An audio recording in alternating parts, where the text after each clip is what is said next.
सुरक्षा सुरक्षा सुरक्षा सुरक्षा सुरक्षा सुरक्षा सुरक्षा सुरक्षा जगाच्या रक्षणासाठी हो आम्ही कटिबद्ध दिवसा किंवा रात्री जागे 24 तास तुमचा जीव वाचवणे हाच आमचा ध्यास तेव्हा येई संकट हे तेव्हा तिथे राहू दे तेव्हा तिथे राहू दे सुरक्षा सुरक्षा सुरक्षा सुरक्षा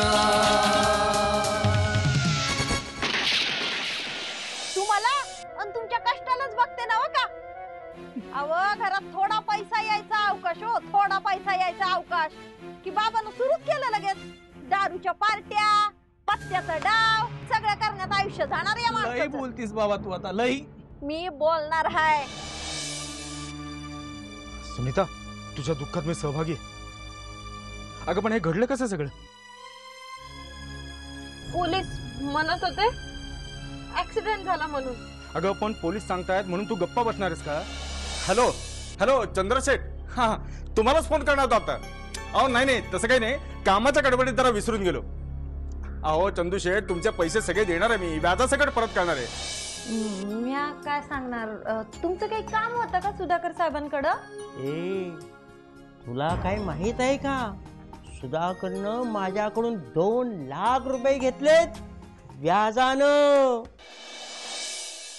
तशी मी लय दिवसापासून काम करते सुधाकर साहेबाकडं पण मध्ये सोडून दिलं होतं 2-3 महिने आता 2-3 दिवसापासून परत या लागली या छान छान एकदम छान तुझं काम एकदम छान बघ अगदी मला पसंत पडलं माझा एक निरोप तेवढा सुधाकरला दे वय उद्या 11 वाजायच्या आत माझे पैसे मुद्दल आणि व्याज तयार ठेव नाहीतर काहीही होऊ शकेल सांगशील ना माझा एवढा निरोप वय सांगते की मी सुधाकर साहेबांनी छान छान निरोप तेवढा माझा छान सांग येऊ वय साहेब या की येईन बर का परत वय आणि तू पण ये माझ्या वडापाव सेंटरचा वडापाव खायला माझा निरोप तेवढा आठवण येणं दे येत जाईन बरं का मी कधी कधी निरोप विसरू नको वय देते की नक्की निरोप देते साहेबांनी तुमचा की उद्या सकाळी 11 वाजेपर्यंत तुमचे पैसे कोणत्या बी परिस्थितीत द्यायलाच हवं मी नाही तुला विसरत पण निरोप विसरू नको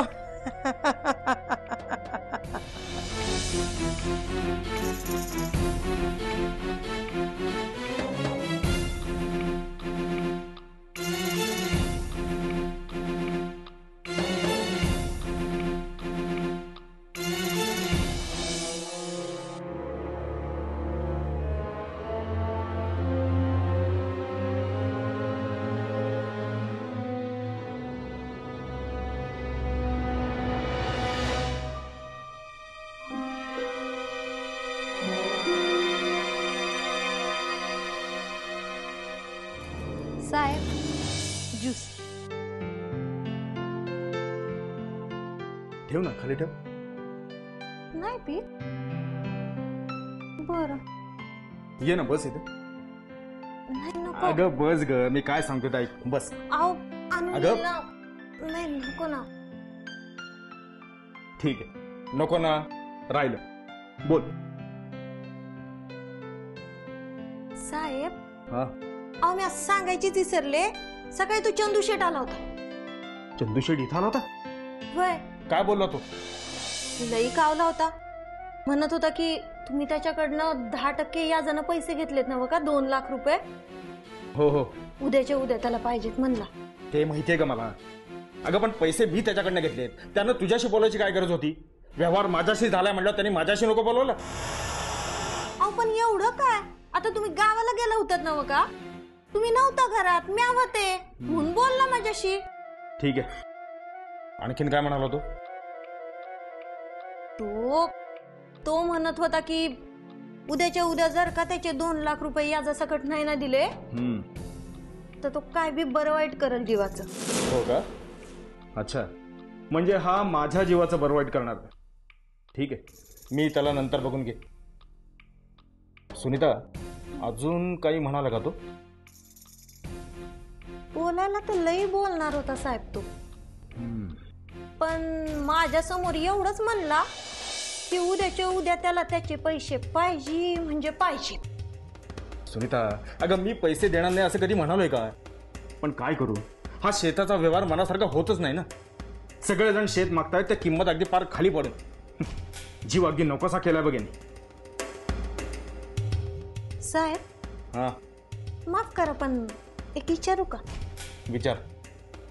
नाही म्हणजे मला गरीब बाई हा ना, तर माझ्यासाठी 2 लाख रुपये म्हणजे लई होतात. नाही, तुमच्यासाठी नाही होणार. पण काव साहेब, एवढ्या मोठ्या पैशाचं तुम्ही काय केलं काय? सुनीता, तुझ्या मर्यादा ओलांडून बोलू नकोस तू. अगं मला काही खर्च नाही येत का? राहणं खाणं फिरणं, आणि गेल्या 4 वर्षात एक दमडा सुद्धा कमावला नाही मी. मला खर्चाला पैसे लागत नाहीत का सुनीता? बरं झालं साहेब, तुम्ही मला माझी लायकी दाखवून दिलीत ते. नाही नाही, आता कशाला? अहो कधी ना कधी हे होणारच होतं ना. आज झालं. आता मी नानू इथं नाही राहणार, जातो आम्ही उद्याच्या उद्या. अगं सुनीता, माझं ऐक तरी. मला असं काही म्हणायचं नव्हतं. I am really sorry. अगं या चंदू शेट्टी पार माझं जगणं मुश्किल केले बघ. पण सुनीता, लक्षात ठेव, यापुढे तुला एका चकार शब्दाने सुद्धा मी असं काही बोलणार नाही. माझ्यावर विश्वास ठेव सुनीता, प्लीज माझ्यावर विश्वास ठेव सुनीता.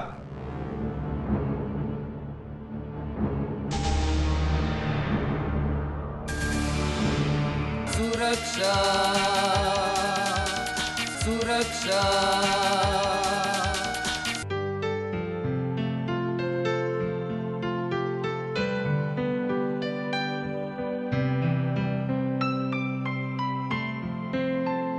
साहेब, ओ साहेब, साहेब,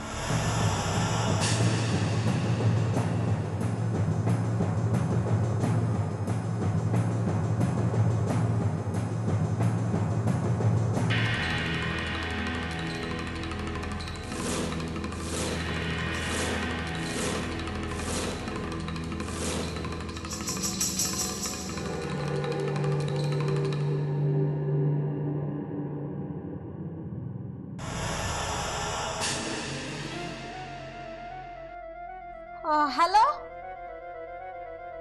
पोलीस स्टेशन. हा, मैं सुनीता बोलतीये. इथे आमच्या सुधाकर साहेबांचा खून झालाय. हा, या पटकन, रामनगर कॉलनी.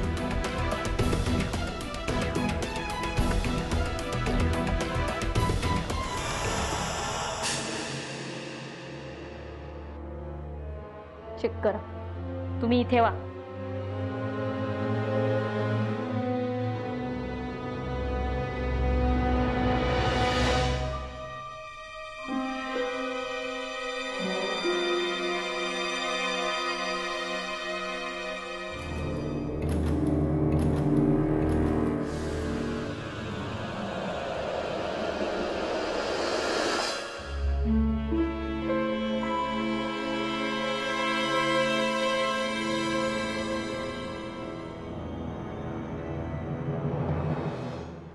फोन तू केला होतास का? मॅडम, मीच केला होता फोन. ही मृत व्यक्ती तुझी कोण? नाही, माझी कुणी नाही. मी या घरची कामवाली बाई आहे. मग किती वाजता आलीस तू इथे? नाही, मी इथंच मागच्या खोलीत राहते. अच्छा, म्हणजे तुला नवरा बिवरा कोणी नाही वाटतं? नाही, ते गेले ऍक्सिडेंट मध्ये. किती दिवस झाले राहतेस तू इकडे? महिना झाला मॅडम. बर, मला हे सांग की ही मृत व्यक्तीशी कोणाचं भांडण किंवा पैशावर असा काही वादविवाद? नाही, तसं काय बी नव्हतं. बर, ही मुलगी? ही ही माझी मुलगी आहे ना, माझी मुलगी आहे. बर. मग ह्या व्यक्तीशी तुझं? नाही नाही मॅडम, देव होते माझ्यासाठी ते. बर, म्हणजे हा व्यक्ती तुझ्यासाठी देव होता नाही का? होय, नाही तर उगाच कुणी कोणाची एवढी मदत करतं होय. बर. पाटील, घ्या मॅडमला गाडीमध्ये. नाही नाही मॅडम, म्या नाही केला त्यांचा खून. खून तू केला किंवा कोणी केला हे आम्ही पोलीस स्टेशनला गेल्यानंतरच ठरवू. घ्या यांना. आओ आओ मॅडम मॅडम, पर ऐका, मला 4 घरची कामं कशी मिळतील, मी जगू कशी? कायदा तो कायदा. खून कोणी केलाय ना त्याचा शोध आम्ही घेऊच. पंचनामा करून घ्या आणि हो, ॲम्ब्युलन्सलाही बोलवून घ्या.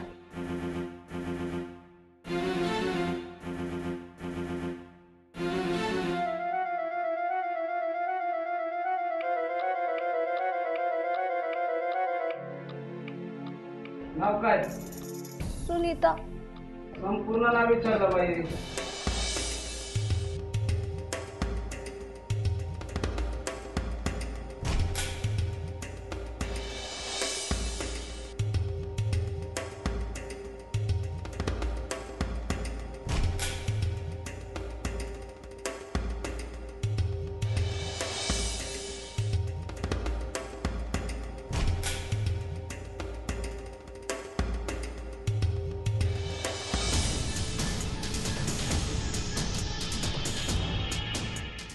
पाटील, हो.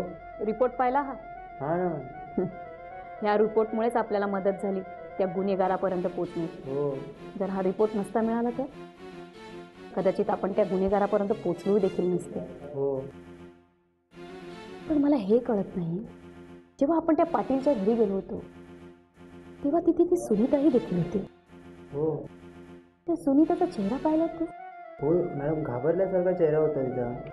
तसं बघितलं गेलं तर तिला आपल्याला घाबरायची काहीच गरज नव्हती रे.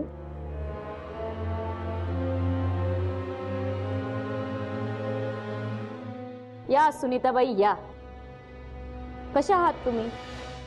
आणि हो, तुमच्या मुलीची काळजी जरा पण करू नका, ती तुमच्या भावाकडे सुखरूप आहे. मॅडम, पण माझा काय गुन्हा? तुम्ही असं मला कशापायी त्रास देता? तुम्हाला माझं नाव माहित आहे? मी इन्स्पेक्टर अश्विनी राऊत.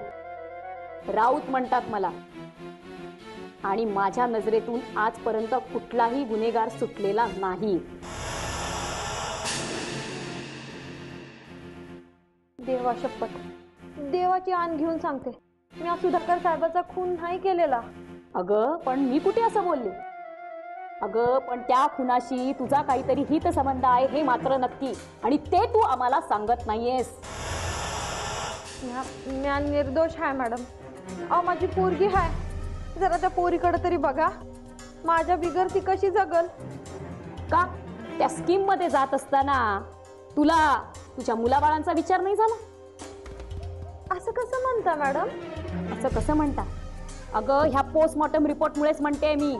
नंबर 1, त्या दिवशी तू सुधाकरच्या बेडरूम मध्ये होतीस की नव्हतीस? हा, म्या वय? आणि तुझे आणि सुधाकरचे रिलेशन होते की नव्हते? नाही नाही मॅडम, नाही, खरंच देवा शपथ तसं काय बी नाही. तू काही जरी बोलली ना तरी कायदा हा मानणार नाही. सरोज, घेऊन जाईला. चल ग. मॅडम मॅडम मला फक्त 15 मिनिटं द्या, बघा कशी बोलती करते हिला ते. ए सुनीता, अगं नको देऊस त्रास आम्हाला. बोल, जे काय असेल ना ते खरं बोल. ही हवलदार बघतेस? अगं जशी दिसते ना तशी नाही आहे ग. अगं एक फटका बसला ना तर सगळा गुन्हा कबूल करशील तू. चल बोल, सुधाकरचा खून कोणी केला? मॅडम खरं सांगते, मला नाही माहिती की त्यांचा खून कोणी केला. पण सुधाकर साहेबांना लई कर्जबाजारी झालं होतं बघा. म्हणजे तुला असं म्हणायचंय की ज्यांनी त्यांच्याकडे कर्ज घेतलं तू त्यांना ओळखतेस? नाही, मला नाही माहिती. पण एक दिवस एक माणूस घरी आला होता. त्यानं लई कल्ला केला बघा. सुधाकर साहेब नव्हते तेव्हा घरात. तो म्हणत होता की सुधाकर साहेबांना त्यांच्याकडनं 3 लाखाचं कर्ज घेतलंय आणि जर का येळेवर ते परत केलं नाही तर काय बी बरं वाईट घडल अशी धमकी बी दिली बघा मॅडम त्यानं. याचा अर्थ सुधाकरचा खून त्या मोठ्या व्यक्तीनीच केलाय. चल बोल, त्याचं नाव काय ते? तो लई मोठा माणूस आहे बघा मॅडम. या नाव सांगितलं तर माझ्या जीवाला धोका बी होऊ शकतो की. हे बघ, मला नाव सांग, ठीक आहे? तुझ्या जीवाला कुठलाही धोका होणार नाही, कळलं? चंद्रेश शेठ. चंद्रेश शेठ म्हणजे चंदू शेठ? होय तोच. बरं, तोच आहे तो. म्हणजे त्यांनी सुधाकरचा खून केला असावा. बरं, तुम्ही गाडी काढा आणि तुम्ही काही काळजी करू नका, तुम्हाला काही होणार नाही. सरोज. सुरक्षा सुरक्षा.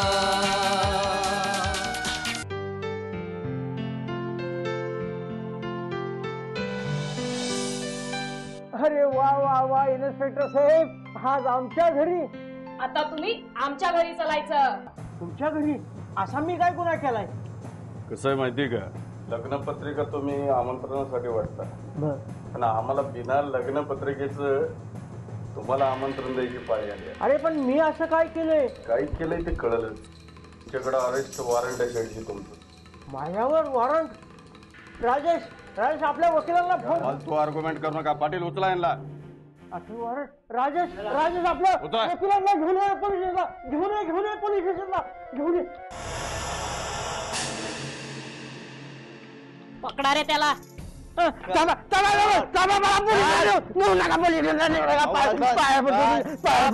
पाया पडतो मला सोडा.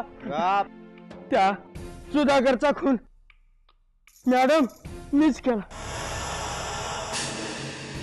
त्या सुधाकरनं माझ्याकडनं 2 लाख रुपये घेतलं होतं याजानं. पण याज बी तिकडं, मुद्दल बी तिकडं. 1 वर्ष झालं मॅडम. एक दिवस मी त्याच्या घरी गेलो, तिथे एक सुंदर काम आली होती.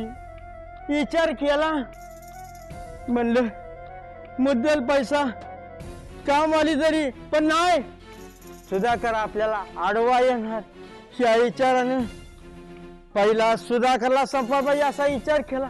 आणि मॅडम मी सुधाकरला संपवलं. चूक झाली, पण मला एक वेळ माफी करा. क्षमा करून पाया पडतो तुमच्या. मला माफ करा मॅडम, मला माफ करा. आता सुनीता फक्त तुला जेलमध्ये मिळा.